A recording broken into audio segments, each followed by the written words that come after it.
ಇನ್ನೊಬ್ಬರ ಮೇಲೆ.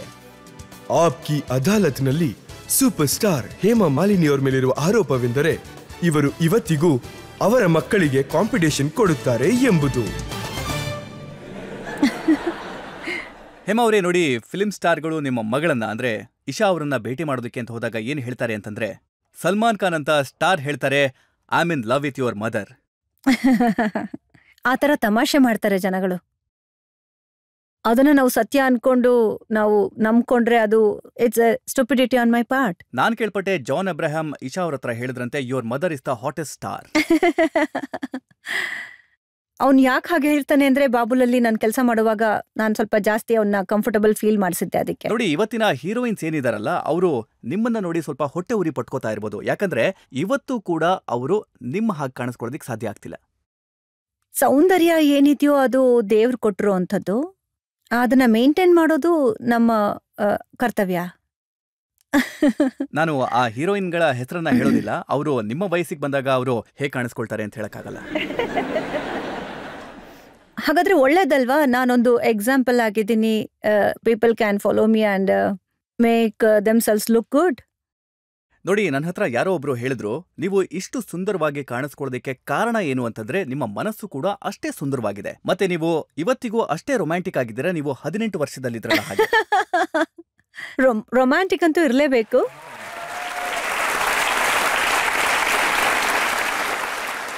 ಒಂದ್ ವೇಳೆ ರೊಮ್ಯಾನ್ಸ್ ಇಲ್ಲ ಅಂತಂದ್ರೆ ಲೈಫಲ್ಲಿ ನನ್ನ ಪ್ರಕಾರ ಏನೂ ಇಲ್ಲ ಅಂತಾನೆ ಅರ್ಥ.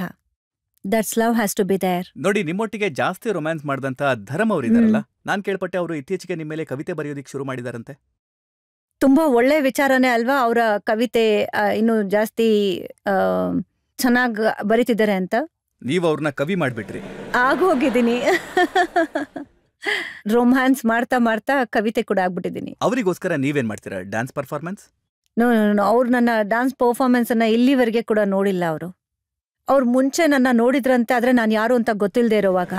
ಸದ್ಯ ಎದ್ದು ಹೋಗ್ಲಿಲ್ಲ, ಒಳ್ಳೇದಲ್ವಾ. ನೀವು ನಿಮ್ಮ ಕಡೆಯಿಂದ ಹೇಗೆ ರೆಸಿಪ್ರೊಕೇಟ್ ಮಾಡ್ತೀರಾ ಅವರ ಕವಿತೆಗಳಿಗೆ ಉತ್ತರವಾಗಿ? ನಾನು ಪ್ರಯತ್ನ ಪಡ್ತೀನಿ, ನಾನು ಒಬ್ಳು ಕವಿ ಆಗ್ಬೇಕು ಅಂತ. ಆಗ ಒಂದು ಲವ್ ಅನ್ನ ಕಲಿತಾ ಇರ್ಬೋದು, ಯಾವಾಗ ಎಲ್ಲೆಲ್ಲಿ ಏನೇನ್ ಹಾಕ್ಬೇಕು ಅಂತ. ಅದರ ಒಂದೆರಡು ಉದಾಹರಣೆಗಳನ್ನ ನಾವು ಕೇಳ್ಬೋದು? ಇಲ್ಲ, ನೆಕ್ಸ್ಟ್ ಟೈಮ್ ಹೇಳ್ತೀನಿ. ಮುಂದಿನ ಸಲ ತಯಾರಿ ಮಾಡ್ಕೊಂಡು ಬರ್ತೀರಾ? ಹಾ, ಖಂಡಿತ. ನೀವು ಮೊದಲನೇ ಸಲ ಧರಮ್ ಅವರನ್ನ ಭೇಟಿ ಮಾಡಿದಾಗ ನಿಮ್ಗೆ ಅನ್ಸಿತ್ತಾ ನನ್ನ ಜೀವನಕ್ಕೆ ಬರುವಂತ ವ್ಯಕ್ತಿ ಈತ ಅಂತ? ನಿಮ್ಗೆ ಭಯ ಆಗಿತ್ತಾ ಆಗ? ನೀವು ಪ್ರೀತಿಸಿರುವಂತ ವ್ಯಕ್ತಿ ಬಗ್ಗೆ ಆಲ್ರೆಡಿ ಸಾಕಷ್ಟು ಚರ್ಚೆಗಳು ನಡೀತಾ ಇದೆ ಸಮಾಜದಲ್ಲಿ ಅಂತ.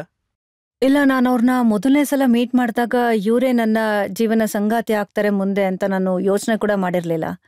ಅದು ಆಮೇಲೆ ತುಂಬಾ ವರ್ಷಗಳ ನಂತರ ಆಗೋಯ್ತು. ಮತ್ತೆ ಏನಾಯ್ತಲ್ಲ, ಅದ್ರ ಬಗ್ಗೆ ನಿಮ್ ತಂದೆಗೆ ತುಂಬಾ ಸಿಟ್ಟಿತ್ತಂತೆ. ಅದು ತುಂಬಾ ಸ್ವಾಭಾವಿಕ, ಯಾಕಂದ್ರೆ ಅವ್ರಿಗಾಗ್ಲೇ ಮದ್ವೆ ಆಗಿತ್ತು. ಚರಸ್ ಸಿನಿಮಾ ಶೂಟಿಂಗ್ ಆಗ್ತಾ ಇತ್ತು ಮೋಲ್ಟಾದಲ್ಲಿ. ಮತ್ತೆ ಒಂದು ಗಾಡಿ ಇತ್ತು, ಹಿಂದಿನ ಸೀಟ್ನಲ್ಲಿ 3 ಜನ ಕೂರ್ಬೇಕಾಗಿತ್ತು. ಈ ಕಥೆ ಎಲ್ಲ ನಿಮಗೆಲ್ಲಿಂದ ಸಿಗತ್ತೆ?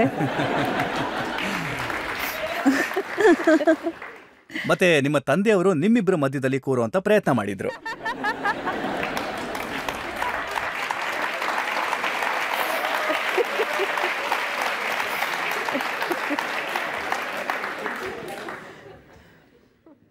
ಸೊ ಐ ಥಿಂಕ್ ಉಳ್ದಿರೋಂತ ತಂದೆಯರು ಕೂಡ ತಮ್ಮ ಮಕ್ಕಳ ಜೊತೆ ಹೀಗೆ ಬಿಹೇವ್ ಮಾಡ್ತಾರೆ. ಮತ್ತೆ ಈ ಮಾತು ನಿಜನಾ? ಧರಮ್ ಅವರು ಸಾಕಷ್ಟು ತುಂಟರಾಗಿದ್ರಂತೆ, ಮತ್ತೆ ಹೇಗಾದ್ರೂ ಮಾಡಿ ನಿಮ್ ಜೊತೆ ಕೂರುವಂತ ಅವಕಾಶನ ಹುಡುಕೋತಾ ಇದ್ರಂತೆ. See, he was in love, so he'll do anything. And it was very cute and the whole moment was very sweet. ನಾನು ಆ ಥರನೇ ನೋಡ್ತೀನಿ. It was lovely. ಧರಮ್ ಅವರ ಅಂತ ಯಾವ ತುಂಟತನ ನಿಮ್ಗೆ ಇವತ್ತಿಗೂ ಕೂಡ ನೆನಪಿನಲ್ಲಿದೆ?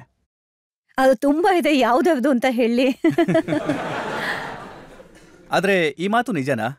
ನಿಮ್ಮ ಮತ್ತೆ ಧರಮ್ ಅವರ ಮಧ್ಯದಲ್ಲಿ ಅಫೇರ್ ನಡೀತಾ ಇರಬೇಕಾದ್ರೆ ತುಂಬಾ ಜನ ಹೇಳ್ತಾ ಇದ್ರು, ನನಗೂ ಒಬ್ರು ಹೇಳಿದ್ರು, ನಾನು ಕೇಳ್ಪಟ್ಟಿದ್ದೆ, ಹೇಮಾ ಮಾಲಿನಿ ಎಲ್ಲಿ ಹೋಗ್ತಿದ್ರು ಅವ್ರ ಹಿಂದೆ ಆಂಬ್ಯುಲೆನ್ಸ್ ಹೋಗ್ತಾ ಇತ್ತಂತೆ, ಯಾರ್ಯಾರ ಹೃದಯ ಒಡೆದು ಹೋಗುತ್ತೆ ಅಂತ. ನೋಡಿ, ಟಾಪ್ ಹೀರೋಯಿನ್ ಆಗಿರೋದ್ರಿಂದ ಎಲ್ರ ಜೊತೆನೂ ಹಾಗೆ ಆಗತ್ತೆ. ತುಂಬಾ ಜನ ಇಷ್ಟಪಡೋರು ಹುಟ್ಕೋತಾರೆ. ಸ್ಕ್ರೀನಲ್ಲಿ ನೋಡಿ ಒಂದು ಆಸೆ ಬರತ್ತೆ, ಪ್ರೀತಿ ಹುಟ್ಟತ್ತೆ, ಅದನ್ನ ಅವರು ಅದೇ ಸತ್ಯ ಅಂತ ಅನ್ಕೊಂಡ್ಬಿಡ್ತಾರೆ. ಮತ್ತೆ ಆ ತರ ತುಂಬಾ ಜನ ಇವತ್ತಿನ ಟಾಪ್ ಹೀರೋಯಿನ್ಸ್ ಹಿಂದೆ ಎಷ್ಟು ಜನ ಇದ್ದಾರೆ? ಹುಚ್ಚರಾಗಿರೋರು ಇದ್ದಾರೆ. ಆದ್ರೆ ಇವತ್ತಿಗೂ ನಿಮ್ಮನ್ನ ಇಷ್ಟಪಡೋರ ಸಂಖ್ಯೆ ತುಂಬಾ ಜಾಸ್ತಿ ಇದೆ ಇವತ್ತಿನ ಹೀರೋಯಿನ್ಗಳಿಗೆ ಹೋಲಿಸಿದ್ರೆ. ಇಲ್ಲ ಇಲ್ಲ, ಆ ಥರ ಎಲ್ಲ ಏನೂ ಇಲ್ಲ.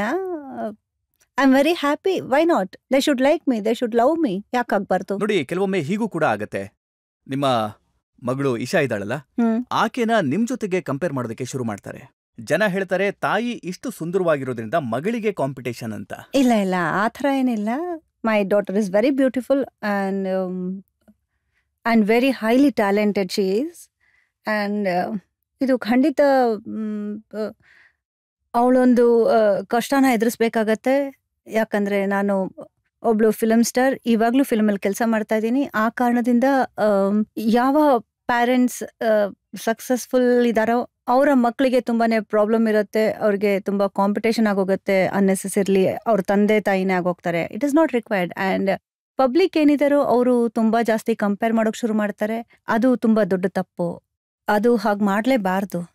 ನನಗೆ 40 ವರ್ಷ ತಗೊಳ್ತು ಇವತ್ತು ನಾನು ಏನಿದ್ದೀನೋ ಈ ಪರಿಸ್ಥಿತಿಗೆ ಇದಾಗೋದಿಕ್ಕೆ. ಇಲ್ಲ ಹೇಮಾ, ಹೌದು. ನಿಮ್ಗೆ ಕೇವಲ 2 ವರ್ಷ ಬೇಕಾಯ್ತು ಅಷ್ಟೇ. ಜಾನಿ ಮೇರಾ ನಾಮ್ ರಿಲೀಸ್ ಆಗ್ತಿದ್ದಾಗೆ ನೀವು ಸೂಪರ್ ಸ್ಟಾರ್ ಆಗ್ಬಿಟ್ರಿ. ಇಲ್ಲ, ಬೇರೆ ನೋಡಿ, ಮಿಕ್ಕವರಿಗೆಲ್ಲ ಇಲ್ಲಿ ತನಕ ತಲುಪೋದಕ್ಕೆ 40 ವರ್ಷ ಆಗತ್ತೆ, ನಿಮಗೆಲ್ಲ.